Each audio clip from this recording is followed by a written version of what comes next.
all I could. So then in late '39, I said to Kenny one day, I said, Kenny, would you come with me somewhere and see if I could find a used car? I had my license, but I didn't have a car. And I got my license, I think, in '37. And anyway, Kenny said, yeah. He said, sure, we'll go out, I guess maybe Saturday or Wednesday or something. And he said, yeah, okay. So he took me in his car, and we went looking around, and we went to this lot. He looked at a couple places, and I guess there wasn't anything that, appealed to him that he think it would be any good. And we went to this one lot, and Kenny said, let's go over and look at this one over there. He pointed to this one car, and I said, yeah, okay. I didn't know beans about it. And it was this 35 Ford. Now this was 1939. This was only 4 years old. Wow. Yeah. And I said, yeah, what is it? And Kenny says, well, that's a Ford. And he asked the guy, and the guy said, yeah, that's a 35. And Kenny talked to him, asked him how much he was asking for it, And I guess he told him, that I didn't have a car, I didn't have anything to trade it or anything like that.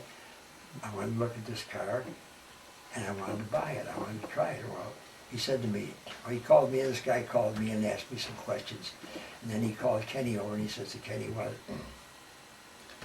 you'll have to co-sign for this kid. He's not old enough, I can't remember the company that was going to finance it. And he says, no, you'd have to co-sign for it. They won't just take that. I know the kid's working and all that, but no, this was '39, so I was 20 years old then. And so Kenny says, I'll have to sign for you. And he said, you know what that means? I said, well, he said, that means that if you don't pay or you can't pay, they'll come after me and I'll have to pay for it. So you're going to have to work steady. And I said, yeah, I will, Ken. I won't take time off, I'll work every day. And I said, not only that, I can't remember his name, Mr. So-and-so. He was pretty good. He was a pretty good egg. And every time he wanted somebody to work, work overtime, I did. I said, sure, I'll do it. How late would I have to work? Because I had to get the bus. And he'd tell me. And so I grabbed all I could. And when I started there, as I said, I was getting $20 an hour. A week. Or a week, yeah. Well, no, good, yeah. A week. And this was, well, in late '39. I don't know. August, September, somewhere in there. Anyway, Kenny did. He signed for it. And I got the car, and that was I know that car was 4 years old, but that car was beautiful. In fact, I did ask the guy who sold it to me, I said to me, if this car is so good, and I agree with it is good, it looks good and it runs great. I said, why in the world did this guy sell the car? He said he wants to get a new one. I said, what? He said, yeah. He said, I'm selling him a new Ford.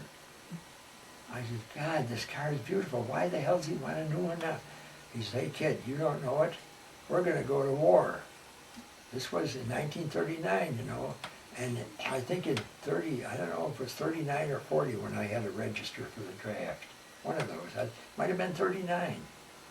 And I said, we are? He said, yes. He said, what's going on in Europe? Sooner or later that'll spill over here. I don't care what people say. We'll get into it. I know back then whoever was president, they said, no, we're staying neutral in this. We're not being involved with that. Just like they always say. But this guy said to me, he says, I don't care what they say and what they got in the paper.